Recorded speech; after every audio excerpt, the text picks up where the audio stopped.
All right, so the wait is over. For the benefit of the viewers who are just joining in, let me recap for you what has been the key recommendations, the top 5 recommendations of the Arvind Subramaniam panel. The report has recommended an R&R range of between 15 to 15.5%.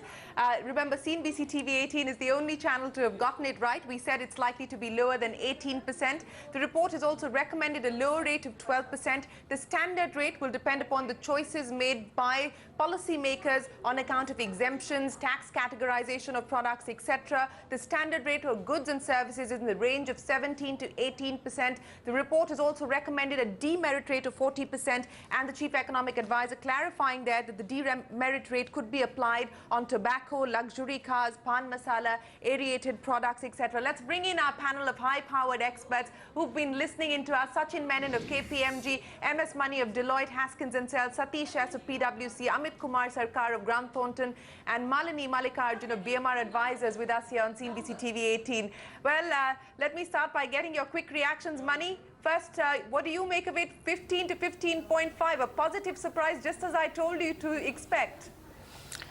Yeah, it is definitely a very, very welcome surprise for everyone. And I would just say that we should not read too much into the 15.5%, because what he mentioned is that the standard rate would be between 17 and 18. And that is the rate at which most goods are likely to be taxed. It does seem unlikely that any goods will be taxed at 15 and 15.5, or even services would be taxed at that rate. So while 15.5 is certainly welcome, it's more like an economic mean and not necessarily the rate at which certain goods or certain services would be taxed. As so that he means said, you're I saying guess that we should go with the standard rate, which is the 17 to 18% range. That's right. As he said, that majority of the goods would be taxed at 17 or 18%. Similarly, in case of services, except if those just are hang in under there, Money. We've got Jayant Sinha speaking to us. Let's just listen in. Parameters and these numbers, and I think that that forms a very good basis for further discussions. Thank you. Thank you so much. Well, we'll get back the Minister of State for Finance in just a second. But sorry, Mani, I interrupted you. Take me through what you were saying, because as you pointed out, and as the CA himself pointed out, the standard rate is what is going to be applicable across a majority of the tax base, which works out to between 17 to 18%. Yeah, and that is also keeping in line with what was largely expected, that the rate which would apply to the majority of goods and services would be between around 18% or so. So if we have a rate which is between 17 and 18%, as I mentioned some time back, I guess trade and industry would be very happy about it. This would necessarily mean that in respect of service providers, there is a bit of an increase. But at a broad level, since they will benefit by getting more credits, I guess they should also be pretty happy about it. Okay, Sachin, let me get your reactions in now on this, and let me start by asking you first about the revenue neutral rate and the standard rate as well. Well, end of the day, this is a pleasant surprise from the Chief Economic Advisor. But as he said, this 15% to 18% range is dependent upon so many ifs and buts. He's talking about a range of 2% to 6% on the precious metal and the rate, whether it is 15.5 or is it going to be 18%, is largely depending upon whether we are fixing a rate of 2% or 6% on the gem and jewelry and precious metal segment.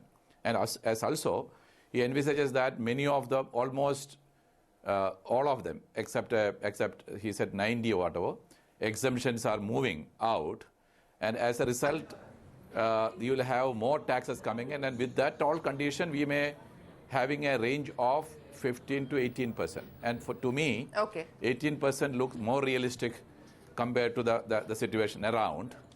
And we may have to wait and see that how the political establishment accepting this recommendation, because he's made a suggestion.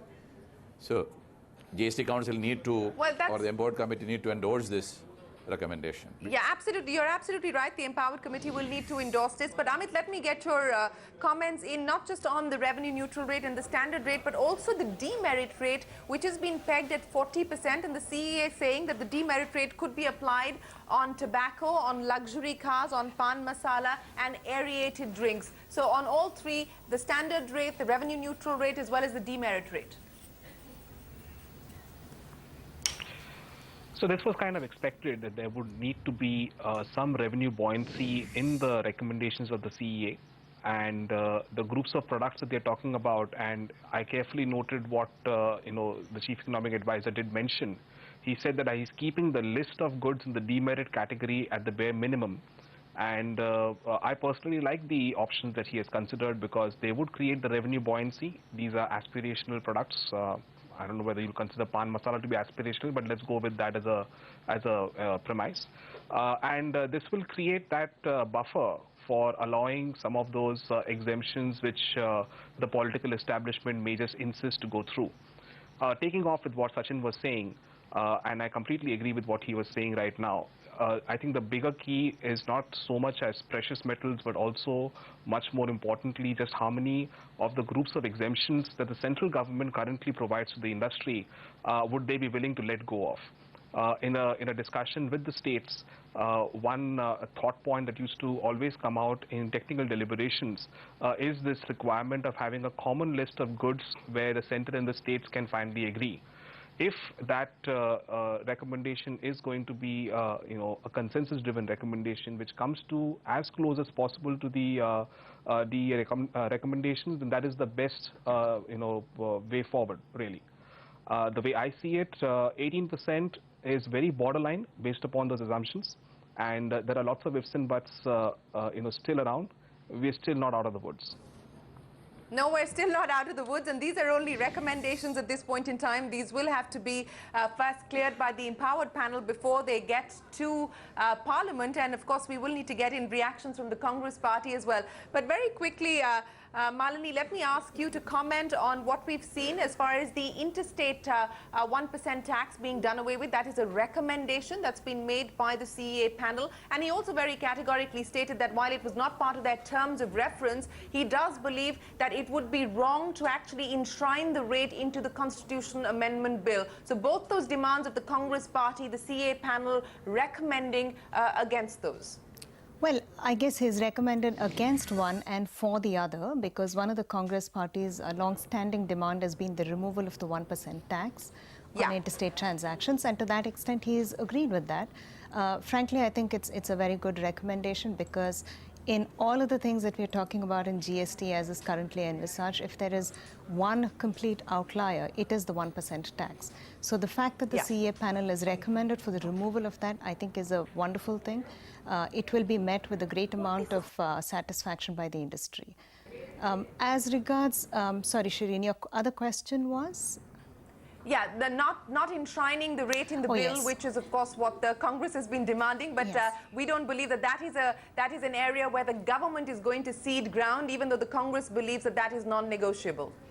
Yeah, well, in all honesty, I think enshrining that in the Constitution Amendment Bill is a tall order, because like we've heard and spoken about, amending that thereafter will become a tough challenge. So to not enshrining... Just hang in there for 1 second, please. We've got the Minister of State for Finance. Let's just listen in to him and then we'll continue our conversation. Corporate India has been asking CNBC TV agent, how does one determine that there are three rates, what goes into which slab?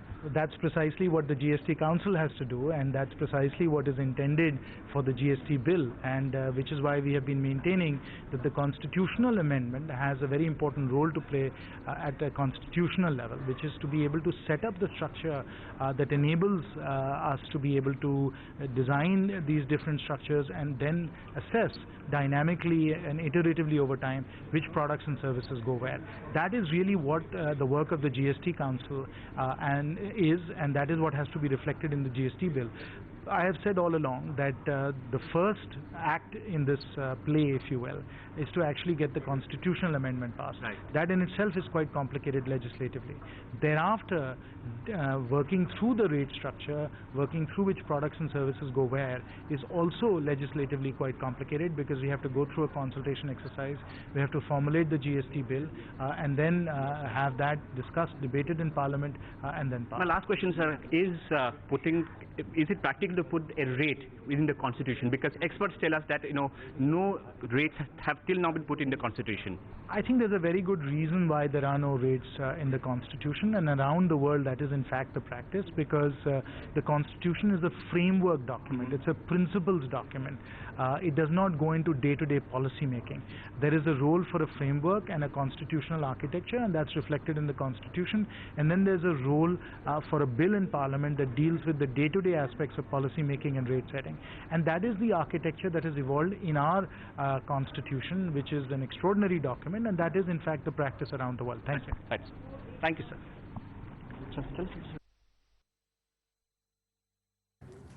Well, that's the Minister of State for Finance, Jayant Sinha, there talking about the GST recommendations made by the CA panel. We will need to check in with the Congress party. I believe we do have Manish Tiwari, spokesperson of the We'll get to him in just a second. But let me get back to our guest now. Malini, sorry I rudely interrupted you to listen into what the Minister of State for Finance had to say. On balance now, he's talking about doing away with the exemption Raj, which is the stated objective of this government. The CBDT has already put out that proposed roadmap. And a lot of what will finally happen as far as the rate structure is concerned will depend on, as he said, political choices and policy choices that this government decides to make. Absolutely, Shireen. And I'm glad you interrupted me, because I guess in the scheme of things, it's more important to hear what Mr. Sinha has to say. But coming back to the question that you raised, really, I think we need to view this panel in the right context. Really, what it is just another step in the movement towards implementation of GST. He has made the recommendation. There is a lot of economic analysis, I'm sure, to back it up. But really, like he said, what needs to now happen is a constitution to get amended. And I suppose this is another way of nudging all the political parties into making that happen. Well, since you talk about political parties, Malini, we do now have the political parties joining us. Pawan Verma of the Janata Dal United joins us. Mr. Verma, appreciate you joining us. I understand that your party is hoping that the winter session will actually be a productive one and the GST bill will go through. I understand that there have been meetings between senior BJP leaders as well as the Chief Minister Nitish Kumar to ensure the passage of the bill in the winter session itself. What do you make of the recommendations of the Subramanian Committee? Standard rate of 17 to 18% is what they're recommending, and a revenue neutral rate of between 15 to 15.5%. No, first of all, let me clarify. We would like it to be passed. We, in fact, are concerned about its unnecessary delay earlier when the UPA was in power because of opposition by the BJP. Now we would like it to be passed, but that must be preceded by structured, sustained engagement with the opposition on the two or three points. I think that what the 17 Mr. Verma, I think we've got you on a bad line, so I'm going to try and reconnect with you. But let me bring in Manish Tiwari of the Congress Party. Mr. Tiwari, appreciate you joining us here on CNBC TV 18. I want to get your reaction. It looks like, at least on the big demand of a low rate, the government has given ground. And that seems to be the recommendation of the CA panel. 15 to 15.5% is the revenue neutral rate, and the standard rate is between 17 to 18%. But the chief economic advisor has also said he doesn't agree with the need for the rate to be enshrined into the constitutional bill. On the other hand, they have recommended doing away with the 1% interstate tax, which is what the Congress party was recommending as well. Well, these are recommendations at the moment. You see, the government has to apply themselves to the recommendations and then decide as to whether it accepts the recommendations or not. Because ultimately, the chief economic advisor, in his best judgment, or the panel that he was heading, has come to a certain conclusion. And those conclusions have then been encapsulated into recommendations. Now, the government has to come forth and first say whether it accepts those recommendations, what part of the recommendations does it accept, what is it that it disagrees with, and then only can someone respond to it. You cannot have people responding to recommendations. No, I understand that, Mr. Tiwari, but what we are given to understand is that these recommendations do have the blessings of the Finance Ministry and the Finance Minister. So let me ask you this. If these recommendations are accepted by the government and taken forward, what would the Congress Party's objections then be? Well, the one thing that we learn in this business is never to respond to a hypothetical question, Shreen. Ultimately, let the government make it stand clear. Let them walk the talk. Let them act on these recommendations. Let them say what part of it they are accepting, what part of it they are not accepting. And obviously, insofar as enshrining the rate in the Constitution is concerned, that remains non-negotiable. I was hearing one of your earlier panelists saying that if you do enshrine it through a constitutional amendment, then it will become unamendable. That's the entire objective, that you do not have the finance minister or the finance ministry at his women fancy gerrymandering with the rate every now and then or every year. Though there is no equity to tax. Tiwari, the government's argument has been that what happens in the case of any exigency and you need to actually amend the rate, if at all you will need to amend it, and then you have to go through the cumbersome process of going to Parliament and getting two-thirds majority in both houses. That's been the government's argument on why they believe it's not practical to enshrine the rate. But you're saying that that is non-negotiable. That is insulting the wisdom of Parliament.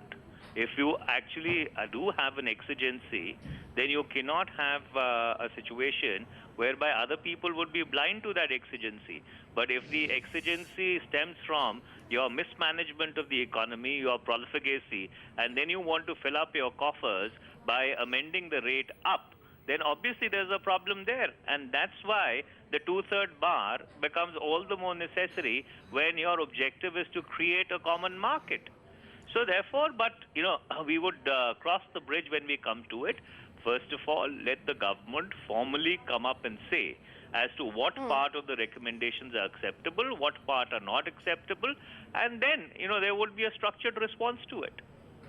Okay, Mr. Tiwari, may I ask you if that internal meeting that your party president had said would be held within the Congress party after the meeting with the Prime Minister, when can we expect a meeting within the Congress party to take cognizance of the recommendations of the CEA panel and to take forward the conversation that they had with the Prime Minister?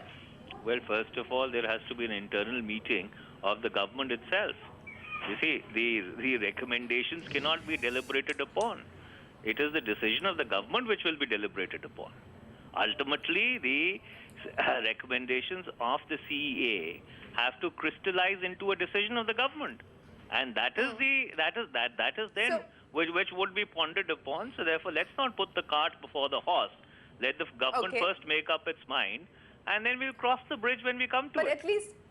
But are you at least satisfied with the fact that the rate is between 17 to 18%, which was what the Congress party was demanding, and also the 1% tax at least has been recommended to? I know it's a recommendation, At the end of the day, it's only a recommendation. Let the government apply itself to the recommendation, and then let them formally take a stand on it. Okay, Manish Tiwari, appreciate you joining us here. That's the Congress party view. Let's very quickly bring in a quick reaction from Pavan Verma at the JDU. Mr. Verma, Manish Tiwari there of the Congress party saying that these are recommendations. We will first have to hear from the government, take the official line on whether they accept this or not. But very clearly also stating that not enshrining the rate in the bill is non-negotiable. They will not yield on that. Are you expected, is your party expected to lean on your friends in the Congress to ensure that they give up some of those objections? I'll tell you something. The government, on the basis of the report, must come out with a negotiating strategy. It must put forward its argument in favor of what it believes needs to stay, and also be flexible in order to accommodate what was the property actually of the UPA government when initially introduced. Now, I'll tell you my reaction. My party supports the GST bill. We believe the 1% entry tax needs to go. We believe that was an imposition actually by the current Prime Minister in his avatar as the Chief Minister of Gujarat in order to delay or derail the GST bill. Right. So I believe the government would be agreeable to it. Now, on the question of the 18%, the global average GST rate is around 18%. Whether you put the cap in the constitutional amendment or the GST bill is a matter of negotiation. It's a matter of assuring consumers and customers that there will not be a great fluctuation in the rates. There's an iron-cast assurance to them that there would be, it would be, in a sense, having a cap. That's easily resolved. The third point is about a redressal mechanism. I think this is the most easily resolved, whether it's done through the GST Council or whether you have the GST Council itself in a situation where they can't come to a solution, recommending a panel of experts, much like arbitrators, or as a judge, a judicial intervention. These are easily resolved matters.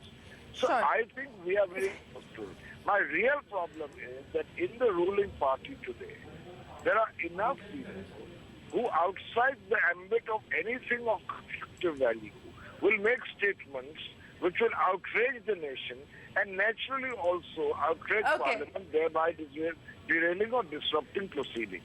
So, the government must negotiate constructively, and secondly, let's have a peaceful Parliament. Absolutely. We're hoping that that indeed is the case. But Mr. Verma, appreciate you joining us here. That's the reaction coming in from the JDU. And the reason we spoke with the JDU is because we're given to understand that senior BJP leaders met with the Chief Minister of Bihar, Nitish Kumar, and they're trying to lean on him to ensure the passage of the bill in the session of Parliament. But let's get back to our tax experts now. Ladies and gentlemen, thank you very much for patiently standing by as we try and get in as many political reactions, because at the end of the day, this is going to be a legislative process, and we need to be able to clear those obstacles and those hurdles before any of this can actually be a reality. Sachin, let me ask you, in terms of what you heard from the Chief Economic Advisor, in terms of the rate structure, the approach that the CA panel has followed, what were the highlights and what were your key concerns?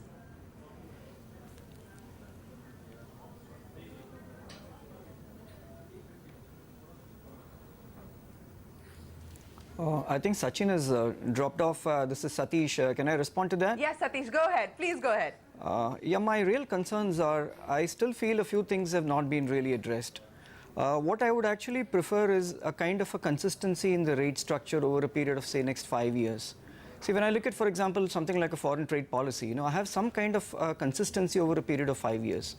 So as an industry, I would actually ask for a consistency over, say, whatever period of time. It could be a 3 or 5 year period. In addition, the kind of issues which have not been addressed is what happens is if I were to put up a special economic zone, then what happens to those kind of exemptions? Is it going to be an exemption or is it going to be a refund? Some of these things require actually a little bit of further clarification.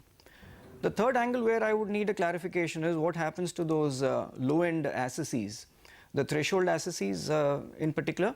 So ideally, the industry would want to know what is the threshold limit and what could be the composition rates, if at all applicable, for those kind of assessees. But of course, given the fact that the rate structure is about 17 to 18% is certainly a positive. At the same time, it's going to be common for goods and services without any abatements, and that's certainly a positive. But at the same time, we need to live with the fact that there are going to be a few statutes which are going to be outside the ambit of GST. For example, real estate. Some of the mining taxes, some of the rubber cesses, electricity duty, some of these are going to ultimately push up our tax costs in the business. So it's not that just we are looking at about 17 to 18% peak rate. That's right.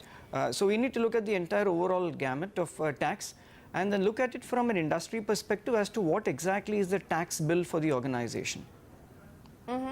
Amit, would you agree with that? And, also that, the tendency to get carried away with what the headline number suggests, but the devil lies in the detail, as we were just pointing out. Well, the devil always lies in the detail when it comes to indirect taxes. The way I see, these recommendations, and they are obviously just recommendations, I would like to reiterate what I mentioned earlier. At the end of the day, the line item that I'm most concerned about is the standard rate. And there are very key assumptions that have been put forward to arrive at the standard rate. It's between 17 to 18%. I will go with what the Chief Economic Advisor himself was explaining. I'm guessing from a political, logical perspective, and I'm sticking my neck out and making this comment, most likely precious metals may be in the 2% to 4% bracket. If you're having a lower rate of tax on precious metals, then you would probably land up having a slightly higher standard rate. So therefore, 18% is what we will probably have as a takeaway immediately. When we are looking at the lower rate for goods, so let me just take you through that, Amit. At a higher rate, since you talked about precious metals, and I have the benefit of looking at the table that's come in from the government. The rate on precious metals, 6, 4 and 2, and the alternative rate that they've suggested is so at 15% it's 6, 4 and 2, and at 15.5 it's 6, 4 and 2 as well. So when we're looking at that, if you and I'm just focusing on precious metals as maybe a dipstick review of the assumptions made. Logically, as I was saying, it would be very appropriate if precious metals go at 2%. It will be part of the broader consensus, and the rates at which the state governments are habitually taxing precious metals. Let's leave Kerala out for a moment. If that be the case, then you're looking at a standard rate, assuming an R&R of 15.5 of 18%. Now that 18% will have to face the test of all the exemptions, which are mostly at the door of the central government, and they will have to rationalize it. So far, whatever views have been coming, the central government would probably have to bite the bullet there. That is something for the Union Finance Minister to consider.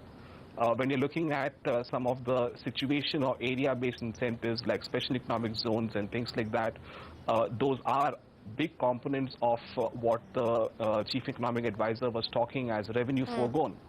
And it will be interesting to see whether they will continue to give the exemption status to special economic zones or whether they will go down the refund route. Whichever way you look at it, the broader perspective, and the comment also had come from the Chief Economic Advisor when he was giving his presentation.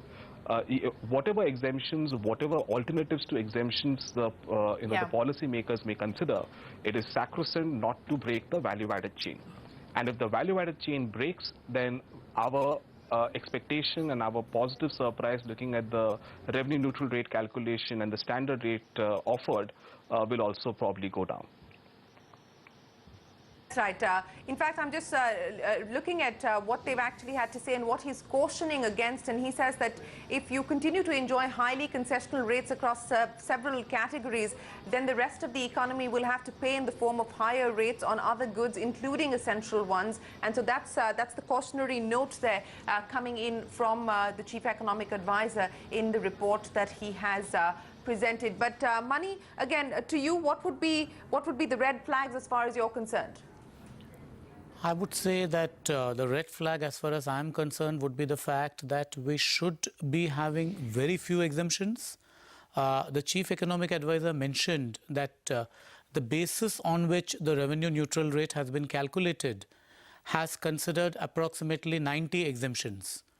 He also mentioned that there would be a review of some of the exemptions relating to education and healthcare. Now, if we are going to have 90 odd exemptions and we are not going to get rid of most of the exemptions, then to my mind it's going to become very, very difficult to administer GST because bear in mind, unlike the present system where the exemptions in respect of the central taxes such as service tax and excise are common all across the country, in GST we are going to have GST exemptions which are going to be different across states, which is again going to lead to issues in terms of interstate movement of goods. So if the price of a product is lower in a particular state, by experience we know that there is a large amount of movement of those goods to that particular state. So I would say at a broad level that there is a need to relook at what exemptions we need and keep them to the bare minimum. It could be a very low number. Together with this, I think what is very welcome in terms of what the Chief Economic Advisor mentioned, he did say that there would be no abatements, which again is a welcome sign because an abatement is a form of indirectly exempting a value of the goods. So if we keep the exemptions low, I'm sure we are headed towards a good GST. Yeah, and he spent a fair degree of his time talking about the need to do away with exemptions in the report. But Malini, let me ask you to point out what you would see as the problem areas and what would be your sort of red flags at this point in time.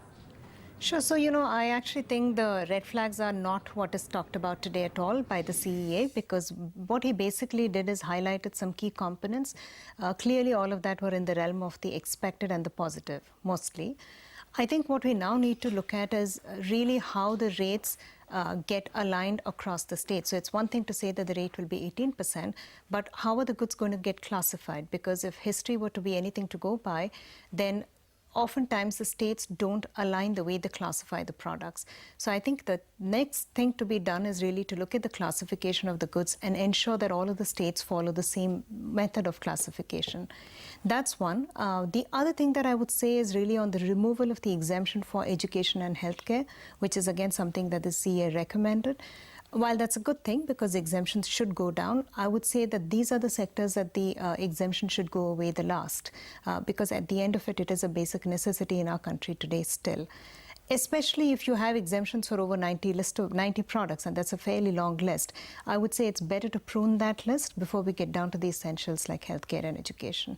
So just from the big ticket items that he talked about, really those are the only key things I can point out as red flags. But really, Shireen, I think the way to look at today's development as just another nudge in the right direction, and no doubt a positive one, no doubt a much needed one. And I think it's also a sign being sent by the government about its intent and desire. And just for that, I think it's something that we all need to be happy about. From here on, it is the fine print that will evolve, and much of that will take time. And I think the red flags will all come out at that point in time. You know, I couldn't have crafted that headline any better, Malini. It's a nudge in the right direction. So thank you very much for actually providing us with one of the key headlines for this evening. But let me start by getting wrap-up comments from each of you, because you've been here with us on CNBC TV 18 pretty much through the evening, taking us through what you expect from here on. And, you know, there's many bridges that need to be crossed. Of course, the political one is the big one at this point in time. And you heard the Congress party money. It seems like, you know, enshrining the rate in the bill at this point in time is non-negotiable. So we don't know what that means exactly, whether that means that there is room for negotiation or the door is shut at this point. But, you know, what's your sense? What does your gut tell you? Do you believe that we are likely to see the Congress come on board? I would say at a broad level that we need to wait and watch and maybe not speculate too much in terms of what people say, because as we have seen earlier, most of the people are now coming around and becoming realistic on GST. And I would say that over the last 2 weeks or so, we have seen a lot of good sense prevailing in respect of GST. Now, I would also like to point out two specific things which the Chief Economic Advisor mentioned, which was very welcome to hear, and I just noted it down. One of the things that he mentioned, and this is something which is very welcome if it is acted upon, he did say that we need to avoid rate bands, we need to have one rate, and there is no need for an additional autonomy on rates. Now, this is something which is very welcome, because in the past when we have seen that there is a flexibility given on rates, it leads to some of the players tweaking the rates needlessly, and that again leads to problems in respect of uniformity of rates. The other point which he mentioned, which again is very welcome, is he did say that alcohol, petroleum and electricity would be required to be included under the ambit of GST, possibly at a later point of time. Yeah, he hopes that will happen, Mani. That's right. That's right. So petroleum is already included in the GST bill. Alcohol is not included in the Constitution Amendment Bill as of now. So possibly if even petroleum products are included much sooner than the 2-year that is envisaged in the bill, that would be a welcome relief for trade and industry. Okay, and over to you, Satish, for your wrap-up comments, the highlights for you, the big takeaways from this evening's 45-minute conversation with the Chief Economic Advisor and his recommendations. I would say overall it's been a positive recommendation coming from the CEA today, which effectively means that yes, we are going in the right direction as far as GST rollout is concerned in the country. But I would like to point out that the classification that we have today is not only for goods, we also need classification for services. Assuming the rate of tax is going to be different for services, say at a 12% and a band of 17-18%. We don't have that today because it's a uniform rate for services, which effectively means that we have to have a robust classification even for services. Otherwise, I think it can be a disaster. And what happens is when it comes to certain complex transactions like a works contract or an AMC contract, there will be a combination of goods and services. So ideally, they should be grouped in the same rate rather than partly into a 12 and partly into a 17 or an 18%. Because there again, that will result in a kind of confusion for the industry and possibly litigations. So these are a couple of further takeaways which I have at the end of the announcement by CEA. But of course, we need to look at the fine print to really try and understand the real implications for the industry. In any case, it is only a recommendatory thing today. Absolutely, and what we have today is only the executive summary. I would imagine that the final report, which is going to be put out on Monday, will give us some more color and some more of the details. Amit, final words from you. We just heard Satish talking about the need for classification of services as well, and otherwise that would lead to a disaster. In terms of what future action you would like to see and the kind of detailing that you would expect, what is it that you would look forward to? Well, majority of all the points that I was thinking about, my other panelists have already mentioned that, and quite wonderfully. I'll probably summarize my comments by looking at the takeaways from today. First takeaway, we have a recommendation coming from within the government itself that, forget the rumors, the revenue neutral rate with all the assumptions is 15 to 15.5, leading to a standard rate of 17 to 18, which is good. They are looking at a demerit rate, which was not, entirely, expected, which is also fair enough. We can absorb that as an economy. We are looking at a situation where all services is recommended to be taxed at the same rate, which is also fine.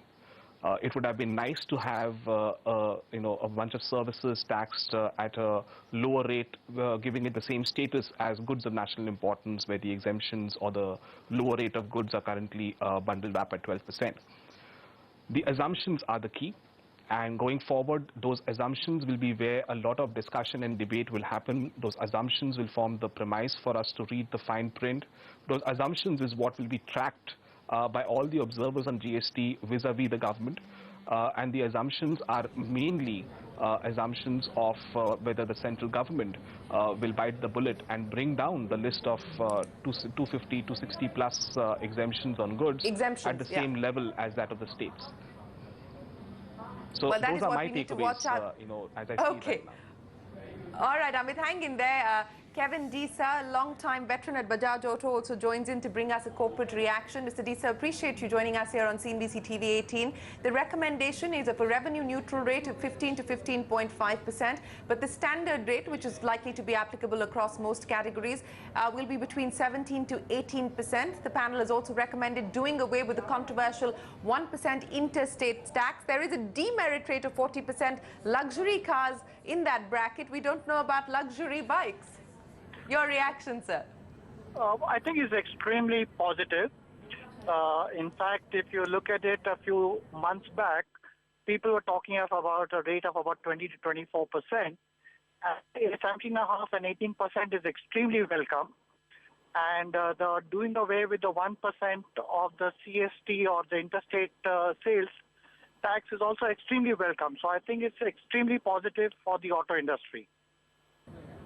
Well, this is a recommendation at this point in time. We will need to see when it is incorporated or taken forward by the government and when that bill goes through Parliament itself. But Mr. Disa, thanks very much for joining us with a quick reaction to the news that's coming in this evening. We've also got reactions coming in from key officials of the Finance Ministry, the former Revenue Secretary and now the Secretary of the Economic Affairs, Shakti Kanta Das, also going to be on CNBC TV 18 in just a second. But let me take this opportunity to thank our guests, Malini, Satish, Amit, and Money. Appreciate you joining us here on CNBC TV 18. I know it's been a long evening for you as well, but thank you very much for your patience and for helping us decode the recommendations of the CA panel. Appreciate your time here on CNBC TV 18.